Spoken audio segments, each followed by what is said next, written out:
sound. And, everyone's entitled to their opinion. I will give him that. He says he likes it, and he said this. And because I posted on there, it is bands like this that are killing metal. Metal is dying. Metal is dead. Da da da da. Because bands like what Falling in Reverse is trying to do with this new sound. And he says this. Just because one band has transitioned their sound does not mean metal is dead or dying. And I can agree with that. To a degree. To a degree. Because when you define it like that, then you're basically defining it as this. That metal is defined as the bands and the people who play metal. Mm-hmm. So you're basically defining it within that thing instead of metal being a type of music of emotion and soul. Because basically these are the people who made metal what it is, and they're what's defining it today. Mm-hmm. So if they're defining it today, if one band goes, then it's like a domino effect, and more bands are going to go. Because we weren't just talking about Falling in Reverse. There are other bands who've done this, too. Mm-hmm. I mean, even, Papa Roach has done this. They've made the dubstep stuff. Korn did the dubstep with Skrillex. And it's a good effect, but it can be overdone. Linkin Park, for example, they were one of the hardest bands. I remember growing up when they had Meteora and that one song, One Step Closer. They had all their original stuff. It was like the hardest stuff you could bang your head to, And then you looking at it now, and it's all it's all techno, and I don't even hear guitar in it anymore. I mean, I know they still got their full band, but I don't even know if the guitarist plays anything anymore. I think he just kind of sits there. Yeah, well, he probably does something else. Probably just plays background chords or something. Or hauls beer around. Oh yeah, he hands out the beer to the crowd. He's going on break. He's like, "Oh, we're gonna play that song now. All right, I'll grab the beer for the guys in the crowd." Well, I mean, honestly, he probably does something else. He probably plays a different instrument or works on the sound quality in a different way. But like I was trying to say is, yeah, it's true to some degree that just because one band does something, that doesn't mean metal's dead. Yeah, on that same chord, it's the domino effect. Because if one thing becomes popular, but it is a good thing else. we have Black Sabbath back to keep everybody in check. Honestly, the thing is, Ozzy, as we've said before, is the grandfather of metal, and if he does something, that's when metal's really going to change. Yeah, if Ozzy does something, it's going to be And I've big. never heard a song with Ozzy that has dubstep or techno or anything in it. Maybe there might be one that I maybe not have heard that had like a small effect. Maybe. But I doubt it. Everything honestly, is all guitar. I would love to see what he could do with it too, though. Because if he's the grandfather of metal, then it's him giving his blessing to dubstep, saying, "Hey, this is a cool effect. I'm even going to use it." Yeah, I'd like to see that. I'd like to see him branch out. That is how Ozzy will do it. But Ozzy, he sticks to that traditional sound that he helped create and that he's always going to do. That's been his sound, and he doesn't want. He experiments with it, yes. But he's the guy who's been helping people go fucking crazy for years. Exactly. But, it's all a matter of opinion on this subject, and it's all a matter of opinion on this subject. We're not trying to force anyone's opinion on it. We're not trying to, say, we're right, you're wrong, go to hell. This is all a matter of opinion, That's what it is. And, everyone has their opinion. Everyone likes dubstep. I listen to dubstep. Yes, I listen to pop music. I listen to rap. I listen to it all, and it's all a matter of opinion to everyone. It's all a matter of opinion what you want to listen to. I listened to this new Falling in Reverse. I'm like, it's a complete left turn, and I don't think it was for the best. Yeah, I mean, it's not to necessarily say the song is really crap. It's just that when we were expecting a badass metal song. We were expecting something completely different, and they blindsided with us. Yeah. Now, maybe the song will grow on us. Maybe. It won't. I mean, lyrically, I even listened to it. He's sitting here the whole song. He's rapping. He raps in this song. He doesn't even sing anymore until the chorus comes in. He's rapping this. And, that classic Linkin Park sound. I can dig that, but, how he does it is, like, there's no guitar or anything. It's all just rapping on dubstep. You also got to consider something, too, though. It's almost everything metal has been done. I mean, there's so many things that have been done with metal, and it's so hard to come up with a new guitar riff that isn't at least 90% exactly the same as somebody else's. Yeah. So, I mean, you know this from your own experience being in many bands and playing your own music Yeah. and writing your own music, that it's a lot harder than you think. And so that's why dubstep, I guess, Perfect. because it's so new, gives so many effects to bands. I mean, which might be why some people are experimenting with it. That is true, you know, and it's all an experiment of music and how you can make it work for you, but I just don't feel this was the right move for Falling in Reverse. But like I said, it's all a matter of opinion. And when I listen to this lyrically, I think it's terrible. And honestly, lyrically, you know, and Ronnie Radke might be listening to this. I'm friends with him on Facebook. He might be listening in right now and getting pissed off at what I'm saying. And if, you know, he was to call in right now, I would say these still things, you know. I'll say the same thing. Like, I just don't feel it was right for them. I'm not trying to say he's a bad lyricist. I'm not trying to say, you know, his music is crap. I'm not trying to say any of that. I'm not trying to bash anyone or bash anyone's opinion.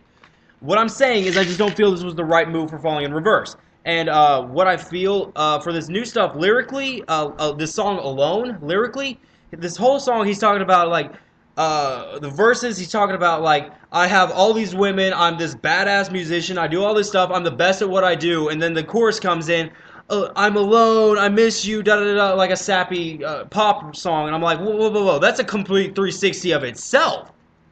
Yeah, it's basically, you took Justin Bieber and mixed him with some kind of rap artist and tried to pull it off as metal. Yeah. And, I mean, they have a great metal breakdown, I will give them that, you know, but it's not the same. It's just not for us, and that's okay. You know, everyone has their own matter of opinion. So since we haven't been getting any calls, do you want to add a few more subjects? I'll add a couple more topics here. Of course, I want to talk about everyone's classic favorite thing to talk about, video games. Recently, I've been playing, and I know it's been out for a long time, but I've been playing Arkham City, Batman Arkham City. I just got it, like, what, Sunday? Me and you went and got it Sunday. I got Arkham Asylum and Arkham City Sunday. I couldn't play Arkham Asylum because apparently I get home, there's this giant-ass crack in it. Not a scratch, a fucking crack. So that pissed me off. You should just bring it back to Walmart. I'm going to bring it back. You know, fuck Walmart or that. See if I can get another one. You know, but Arkham City. That game is so intense. You're literally going in. It's a free roam. You can go around basically this whole little chunk of what is Gotham City that has become this whole. Well, it used to be a good chunk of Gotham City is now basically an asylum for all these people. And there's so many different twists and turns that end up in this game. You have a countdown clock of this Project X or whatever it's called, you know, Project 10, something, I forget what it's called right at the moment. And it's all I'm not going to ruin what it is, you know, I'm not going to say what it is, but you know, you got that countdown, then you got, of course, you know, the main story of you have to go against the Joker, and then you have, you know, other side quests of, like, you got the Riddler has you trying to solve riddles and save people's lives. You got Freeze. You got to go save his wife from the Joker. You got all these other things. And it's all these different factors, and it's such a different, diverse thing. It's like everything Batman is all combined in one video game, and it makes it so awesome. And, you know, I'm not just talking about this. I want to hear about other great video games. You know, a good game I've enjoyed... Skyrim. I know a lot of people have enjoyed the Elder Scrolls series. I saw a commercial on YouTube. I accidentally online. It's gonna be amazing. I didn't get to see the full commercial. It was just an ad that popped up when I was about to watch the Falling in Reverse music video for Alone. I accidentally skipped it. You know, by the time that I realized what it was when I already clicked skip, because that's, you know, it's a natural reaction when you see those. You're just like, fuck this, skip. I'm done. I don't want to watch the ad. By the time the title finally showed up, it said Elder Scrolls. I was like, crap!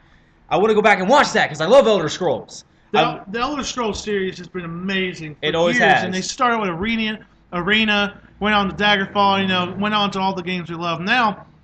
But now they're turning it into an MMO, which is it's an online. Think of World of Warcraft. It's going to be a lot like that, but they're bringing elements of a console game into it. Mm-hmm. Like, instead of waiting for normal attacks, you click every time you attack, and you hold like the mouse down to do a power attack. I mean, it's going to be like real time melee combat and blocking with assigned special skills, which sounds kind of cool, but kind of scary at the same time. I'm not sure exactly how I feel about that. And Melanie just talked in on the chat. You know, she's still being a part. She's talking about Dante's Inferno.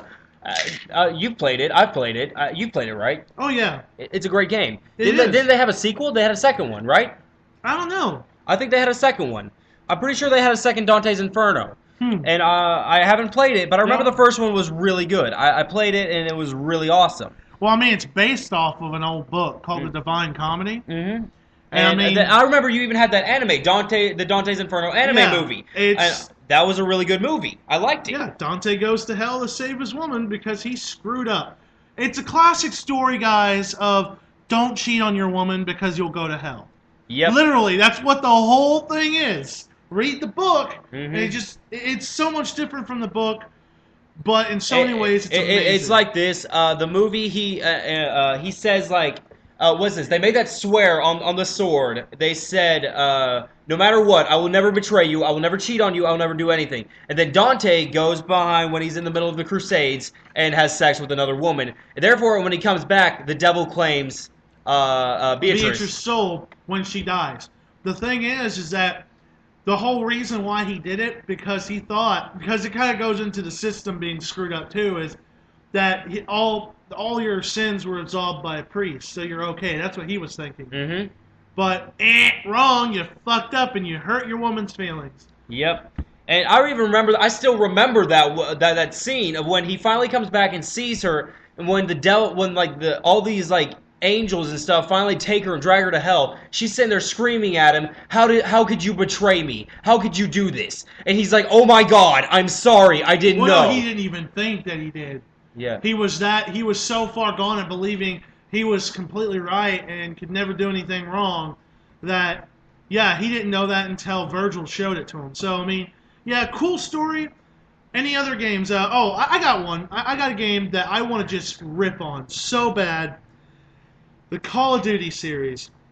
Yeah. It is the same game every time. Yeah. Almost exactly the same graphics. I mean, here's the thing. I will play zombies. I'll play zombies on Xbox Live with people. I'll do that. It's okay, but come on. The same thing. That's the only reason I play Call of Duty or anything anymore. Is I want to play zombies. There's no character development. No. And it's hard to follow, dude. You play a Call of Duty shooter game. There's nothing new about it. Yeah. Speaking of unoriginality, I want to go off on a movie real quick. I want to talk about a movie real quick, changing the topic again. Fucking, was it Fast and Furious? How many are they going to make until people finally realize that it's just the same crap over and over? Really fast cars and really hot girls with a good pair of tits and a nice ass. Yeah. That's what the movie is every time. I shit you not. And it's all about them racing to get out of some problem and save everything. It's like, oh my God, how can this just get any more unoriginal, you know? I mean, yeah, there's a lot of elements that are different, but come on, it's the same thesis. It is. Guy who drives fast car, who's in problems with the law, is offered to clear his name if he does yada yada yada, or he's working for him, whatever, and somehow there's this nice hot girl involved, and hey, you got this really fast car. Yeah. It's basically supposed to support the testosterone-infused bros of society. Melanie is commenting on here. She's like, Fast 5, Fast and Furious 6, and now number 7, and now we're fucking done. I hope we're done. Oh yeah, I mean, come on. Seriously, I wouldn't be surprised if we saw Nick Hibden in one of these. Oh my God. Don't get me started on that guy. If there was ever a bro who lived, and you guys know what I mean by a bro. Basically a douchebag, a guy who lifts too much weights, wears a wife beater all the time, that kind of thing. He is a douchebag. Well, not a douchebag. What were they called? Guidos? A Guido? Guido. That's basically what he was. Something like that. Basically, yeah, the guy had basically a bromance with a guy. Complete stuck-up, testosterone-infused dude.